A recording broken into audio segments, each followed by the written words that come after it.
안녕하세요, 김재현입니다. 자, 오늘부터 본격적으로 국토계획법에 들어갈 건데요. 국토계획법 안에는 계획이 3개가 있습니다.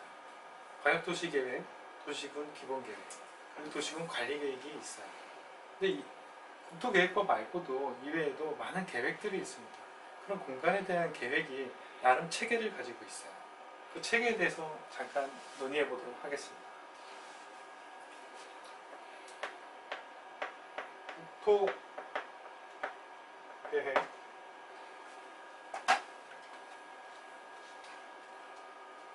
국토공간계획이라고 하겠습니다.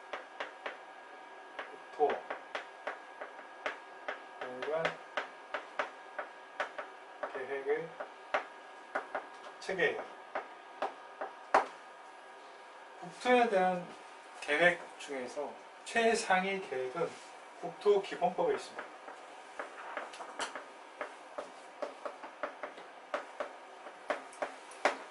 국토기본법에는 국토종합계획이라고 있어요.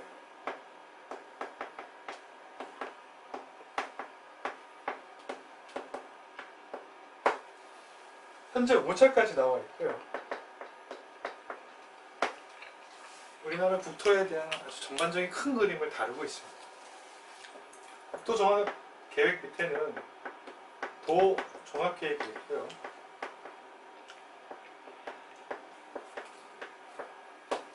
도종합계획 밑에는 시군종합계획이 있습니다. 시군종합계획 밑에는 지역계획이 있고요. 그 다음 부문계획이 있어요.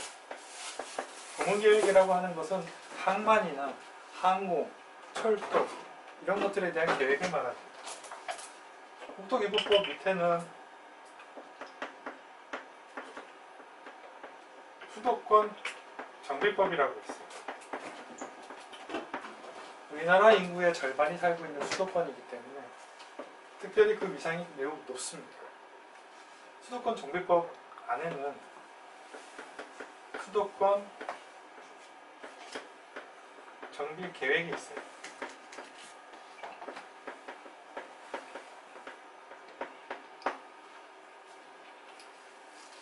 그리고 요 밑에 우리가 공부할 국토계획법이 있습니다. 이 국토계획법 안에는 광역도시계획이 있고요. 도시군 기본계획이 있습니다. 그리고 도시군 관리계획이 있어요. 그리고 이외에 여러 타법에서 정의하는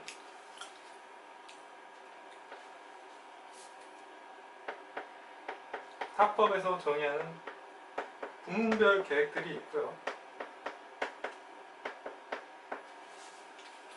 또 토지에 대한 이용이나 보전, 또 개발에 대한 계획들이 있을 수 있어요. 위에 있는 계획을 상위 계획이라고 하고요. 밑으로 내려갈수록 하위 계획이라고 합니다. 하위 계획은요, 상위 계획에 부합해야 합니다. 그리고 상위 계획은 하위 계획에 지침이 돼야 돼요. 그리고 기본이 돼야 됩니다. 이 룰은 각 법 안에 있는 계획들 간에도 유효합니다. 자, 광역도시계획은 상위 계획이 되겠죠? 관리계획은 거기에 비해서 하위 계획이 될 겁니다. 마찬가지로 관리계획이나 기본계획은 광역도시계획에 부합되어야겠죠. 그런데 상위 계획과 하위 계획이 서로 다르다면 어떻게 할 거냐. 이런 경우에는 상위 계획이 우선한다고 합니다. 그렇죠? 서로 다르다고 해서 하위 계획이 무효가 되거나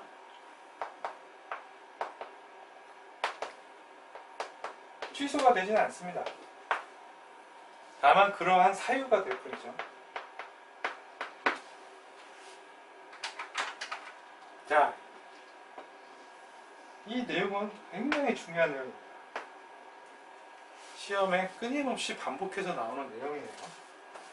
자, 이런 식으로 문제가 나옵니다. 광역도시계획과 기본계획이 서로 다를 때는 기본계획이 우선합니다. 틀린 얘기죠. 상위계획인 광역도시계획이 우선해야 돼요.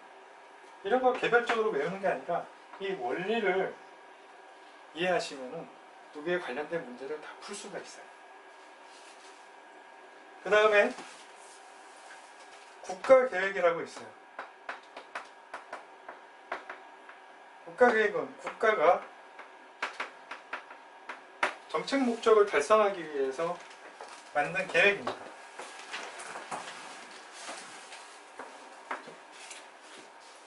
그 중에서도 여기서 말하는 공법에서 얘기하는 국가계획은 국가계획을 실현하는 데 있어서 국토계획법에 도시군 관리계획을 거쳐야 되는 경우를 얘기해요. 자, 예를 들어서 어떤 지역에 여기를 국가계획으로 산업을 육성시키고자 합니다. 그럼 여기는 용도지역이 공업지역이 돼야겠죠? 이 공업지역으로 이 지역을 결정을 하려면 도시군 관리계획 절차를 거쳐야 됩니다.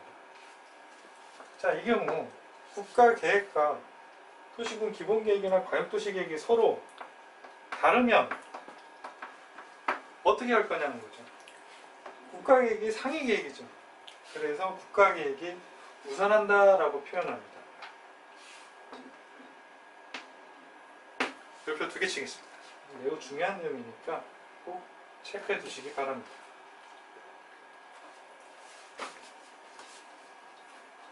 자, 그러면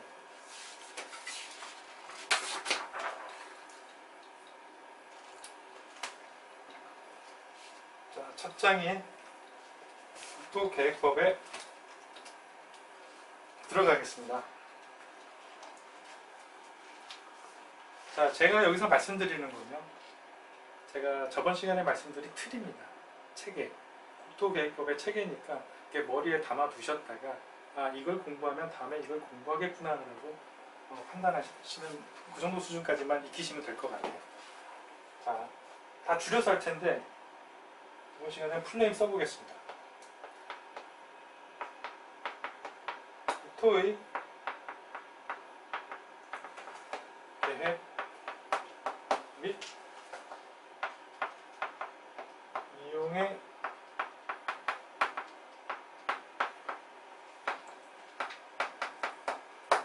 국토의 계획 및 이용에 관한 법률이죠.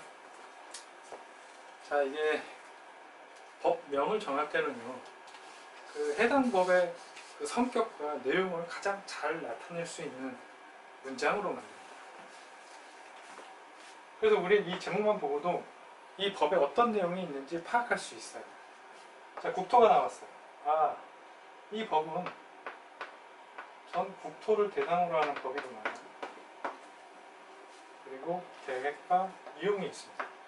아, 이 법의 내용은 계획 파트와 이용 파트로 나눠져 있어요. 그리고 계획이 이용보다 먼저 나왔죠? 이용이 먼저 나올 수도 있잖아요. 그죠? 이 얘기는 성계획 후 이용하겠다라는 의지도 담겨 있는 겁니다. 자, 계획 파트 안에는 이전 시간에도 말씀드린 세 가지 계획이 들어가 있어요. 광역, 도시, 계획, 그리고 도시군, 기본 계획, 그리고 도시군 관리 계획, 이렇게 세 가지가 있는데 우리가 계획의 단위를 이전 시간에 뭐라 그랬었죠? 특, 관, 특, 특시, 군을 단위로 계획을 짠다고 제가 말씀드렸어요. 근데 이 광역도시 계획은요, 이 각각 특광, 특시, 군의 각각에 대한 계획이 아니고요, 둘 이상의 지역에 대한 계획이에요. 묶은 거죠. 이렇게 둘 이상, 세 개가 될 수도 있고, 도시가 있다면 이렇게 세 개씩 묶어서 할 수도 있고, 그런 둘 이상에 대해서 장기 발전 방향을 제시하는 계획입니다.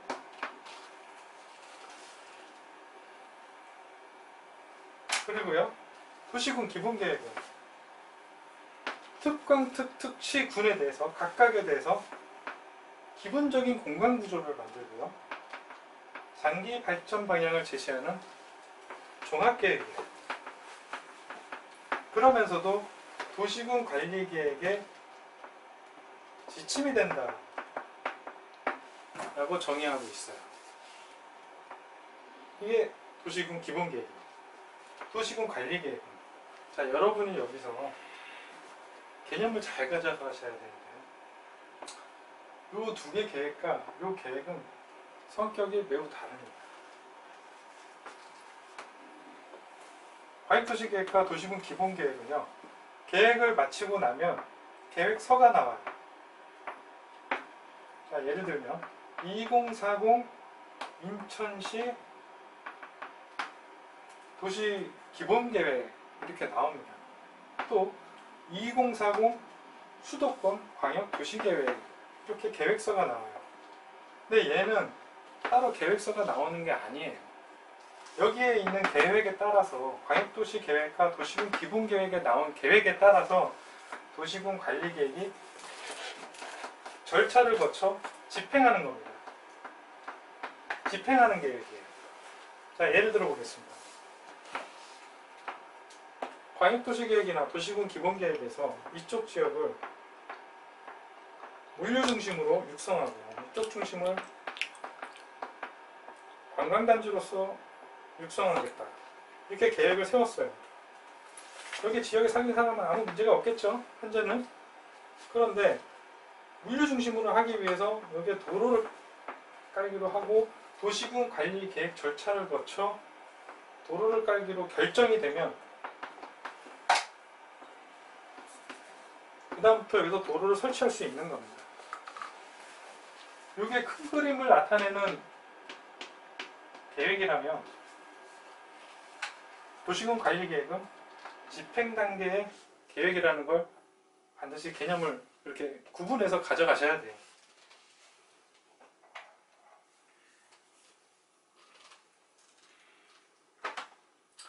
그러면 도시군 관리 계획으로 결정할 수 있는 게 뭐가 있느냐? 용도지역입니다. 도시지역, 관리지역, 농림지역, 자연환경보전지역, 이런 지역을 얘기하는 거죠. 그 다음 용도지구, 그 다음 용도구역입니다. 용도구역은 개발제한구역, 도시자연보험구역, 시가와 조정구역, 수산자원 보호구역이 있어요. 그 다음 기반시설 있죠? 기반시설이라고 하면 도로, 하수도, 철도, 이런 것들, 통신, 이런 것들을 얘기하는 겁니다. 기반시설에 대한 설치나 또 개량, 정비에 대한 내용을 결정할 수가 있고요. 그 다음 도시개발, 도시개발 사업에 대한 계획도 결정할 수 있습니다. 그리고 정비사업에 대한 계획도 결정할 수 있고요. 그 다음 지구단위 계획이라고 있어요.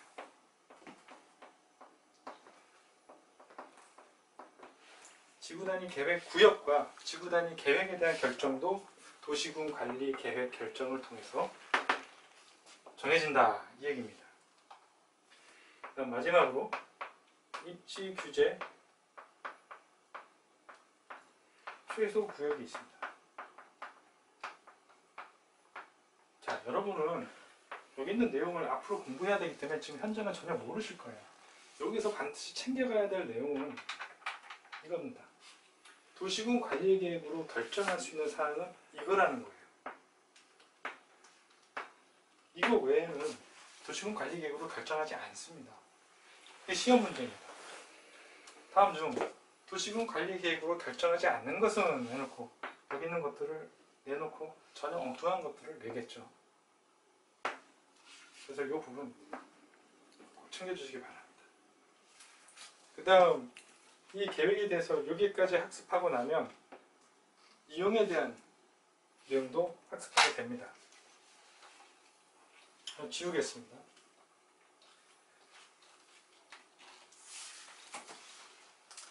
자, 계획이라는 걸 신나게 짰는데 누군가가 여기서 개발을 한다고 하면 건물을 지으려고 해요. 개발을 한다고 하면 이 건물 짓는 행위가 여기 있는 계획과 부합하는지 확인하는 과정이 필요하겠죠. 그래서 개발 행위 허가 제도라는 것을 이용하게 됩니다. 그냥 개발하는 게 아니고요. 개발 행위 허가의 절차를 거쳐서 이런 계획들에 부합하는지, 경관에는 문제가 없는지, 기반시설은 부족하지 않은지 이런 허가 기준을 통해서 허가를 내주게 되는 거죠. 그 다음 모든 조건이 맞다고 하더라도 개발행위 허가를 제한하는 지역이 있어요. 어떤 사유로 개발행위 허가를 제한하는지 여기에 대해서도 학습해 볼 겁니다. 그리고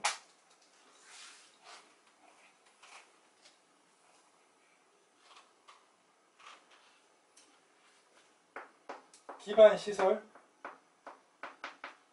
연동제라고 있어요. 기반시설 연동제는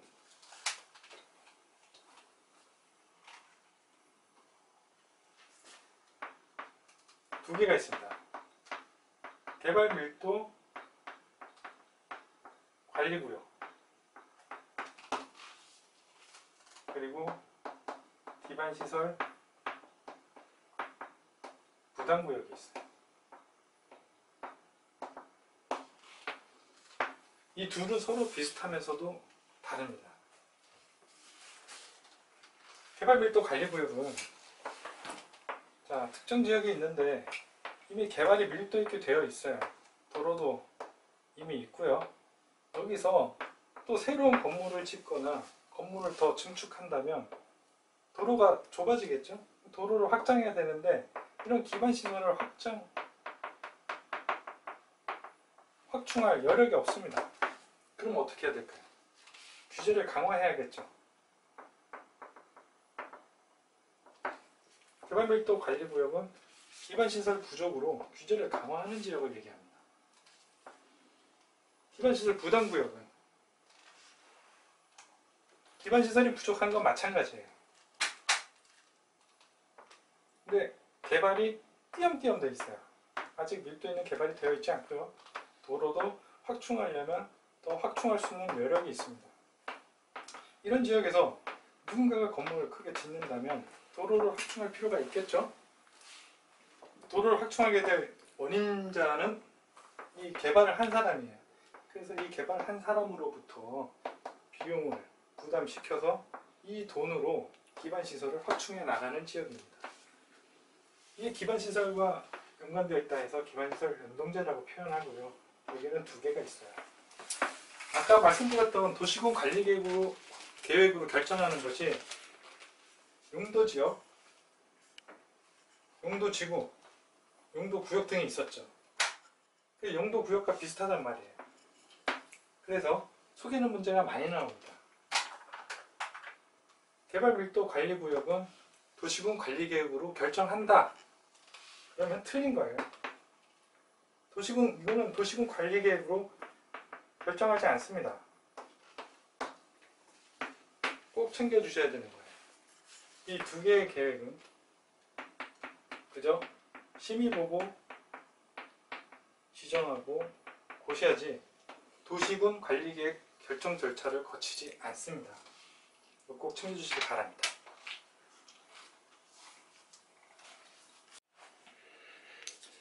자, 이제 국토계획법 계획에 들어갈 겁니다. 계획 일반에 대해서 보겠습니다. 앞으로 우리가 배워야 될 계획이 3개가 있는데 그 3가지 통틀어서 이 공통되는 부분만 따로 뽑아놓은 거예요. 그럼 공부하기가 좀 더 수월하거든요. 자, 계획을 짜는 데는요, 제일 처음에 해야 될 일이 기초조사입니다.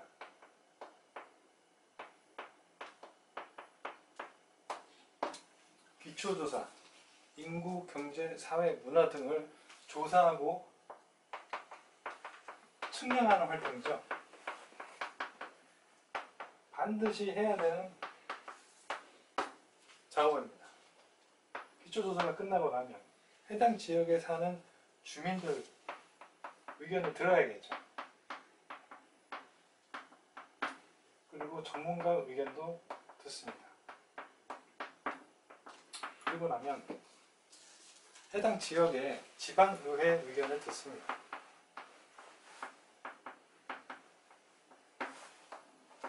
지방의회 의견을 듣는 이유는 해당 지방의회이기도 하기, 의원들이 있기도 하기 때문이지만 실제 그 예산을 집행하는 심의권을 가지고 있어요. 그래서 지방의회 의견 청취는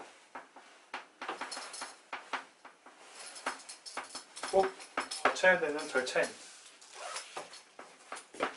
그 다음 계획을 비로소 수립을 하죠. 여기까지를 수립 절차라고 합니다. 수립을 하고 나면 누군가에게 허락을 받아야겠죠. 모든 계획의 단위는 특, 강, 특, 시, 군이라고 그랬어요. 특강, 특특은 본인들이 확정할 수 있는 권한이 있습니다. 그러나 시, 군은 도 밑에 있죠. 그래서 도지사에게 승인을 받는 절차를 가져가게 됩니다. 그래서 승인, 신청이라는 과정을 가져가죠. 자, 승인을 하고 나면 승인권자는 협의를 합니다. 누구와? 관계 행정기관장과 협의를 해요. 관계 기관 행정기관에게, 행정장에게 동의를 얻는 과정이라고 이해하시면 됩니다. 그리고 나서 승인권자는 도지사나 국장 정도가 될 텐데, 실제 본인이 도시계획에 대한 전문가는 아니죠. 그래서 심의 과정을 거칩니다.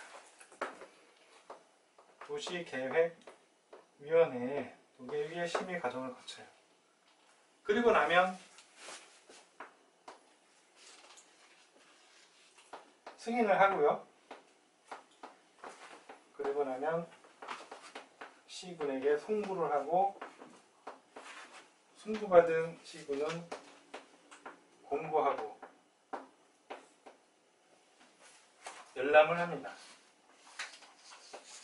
열람을 함으로 해서 일반인들이 우리 지역에 계획이 어떻게 되어 있구나라는 걸 확인할 수 있는 거죠.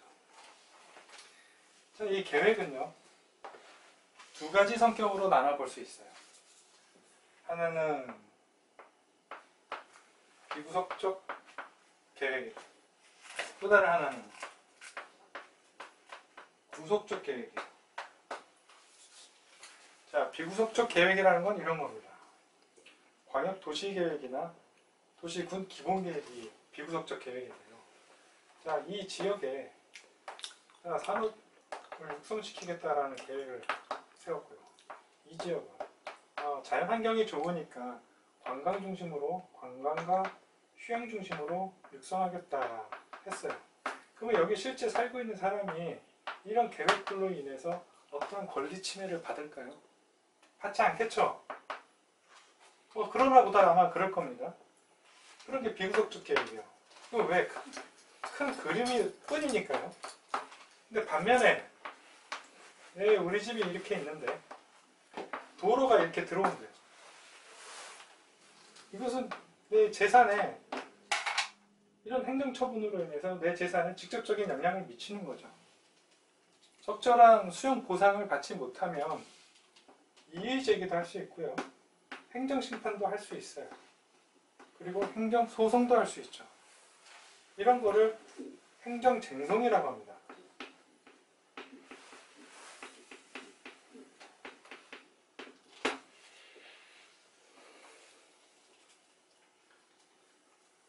자, 비구속적 계획은 따라서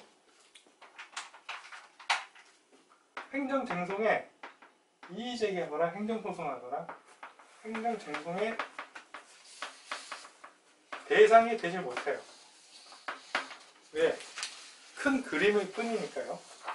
반면 구속적 계획은 행정쟁송의 대상이 됩니다.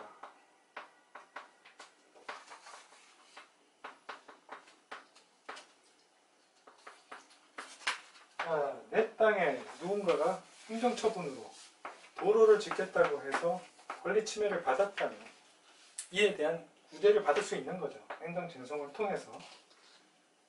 그래서 이 비구속적 계획이냐 구속적 계획이냐에 따라서 이 절차상의 용어가 좀 달라져요.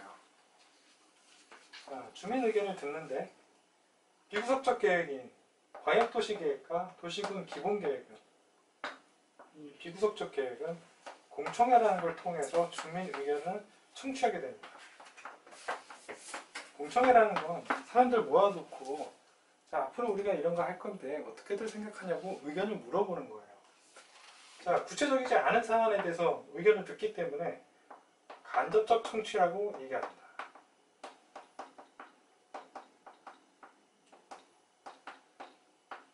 반면에 구속적 계획은 공람회라는 걸 공람이라는 절차를 거쳐요. 공람이라는 건 공고하고 연락한다는 의미입니다. 사전에 거기다 어떻게 할 건지 도로는 이렇게 내고 이렇게 할 건지 명확하게 가안을 만들어 놓고 거기에 사는 주민들을 불러요. 불러서 와서 한번 봐라. 보고 의견을 달라. 이게 공람입니다. 그리고 비구속적 계획은 수립한다고 표현하지만 구속적 계획은 입안한다고 표현해요. 내용상은 같은 내용입니다. 그리고 비구속적 계획은 승인한다고 하지만 구속적 계획은 결정한다고 해요. 자, 이 지역에 도로를 이렇게 만들 것으로 결정해버리는 거죠. 결정.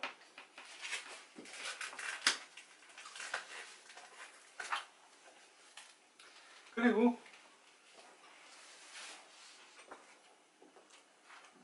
비구속적 계획은 공고한다고 표현하지만 구속적 계획은 결정한다라고 표현합니다. 죄송합니다. 고시한다고 표현합니다. 공고에 비해서 고시라고 하면 뭔가 효력이 지속되는 그런 느낌이 있죠. 의미상은 같다고 받아들이시면 됩니다. 이게 계획 일반이라고 제가 말씀드렸는데요. 각 계획마다 이게 반복해서 나올 거예요. 거기서 용어가 달라지면 왜 달라지는지 그것은 계획의 성격에 따라 그렇게 되어 있구나라고 이해하시면 됩니다. 자, 그리고요.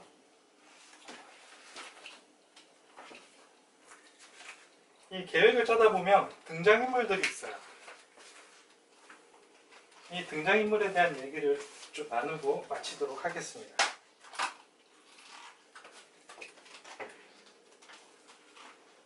자, 절차 중에서 지방의회 의견 듣는다고 했었고요. 그 다음 협의 과정도 거치죠. 그 다음 심의 과정도 거칩니다. 그리고 승인한다고 했어요. 자, 여기서 승인권자가 만약에 국장이다, 국토교통부 장관이다, 국토교통부 장관을 앞으로 국장이라고 표현하겠습니다. 또는 승인권자가 시 도지사인 경우도 있겠죠. 그리고 시 군인 경우도 있을 거예요. 그러면 심의권자가 누구냐는 거예요. 심의권자는 도시계획위원회예요. 근데 국장이 할 때는 중앙도계위에서 심의를 합니다. 그리고 시도일 때는요, 시도 도시계획위원회에서 하고요. 시군일 때는 시군 도시계획위원회에서 해요. 협의는 국장일 경우에 중앙행정기관장과 협의를 하고요. 시도는 시도 행정기관장과 하게 되고, 시군은 시군 행정기관장과 하게 됩니다. 그리고 여기는 국장이 하니까 국회가 할까요? 우리 공법에는 국회는 안 나옵니다. 각 지방에 대한 이야기이기 때문에 국장이 승인권자라도 지방의회에서 의견을 듣게 됩니다. 이건 시도 지방의회에서 듣게 될 테고요. 시군은 시군 지방의회에서 들을 겁니다. 그렇죠? 그럼 국장이 지방의회의 의견을 가서 들을까요? 그렇진 않아요. 국장이 시도에게 관련 서류를 선부를 합니다. 그러면 시도가 의견을 듣고 그 의견에 대한 내용을 제출을 하는 절차를 가져요. 아, 그렇구나. 각 레벨에 맞는 사람들과 놀고 있구나 하는 걸 알 수 있죠. 그리고 책에는 시군과 시도를 따로 나누지 않고요. 관계 행정기관장이라고 부르고요. 도시계획위원회는 지방 도시계획위원회라고 부릅니다. 여기는 다 이 단어를 생략하고 지방의회라고 표현을 하죠. 여러분이 가져가셔야 될 개념은 자기 레벨에 맞는 도시계획위원회와 행정기관장과 의회의 의견을 듣는구나 라는 걸 이해하시면 됩니다. 자, 여기까지 국토계획법 계획 일반에 대해서 말씀드렸습니다. 자, 여기까지 수업 듣느라고 고생 많으셨습니다. 고맙습니다.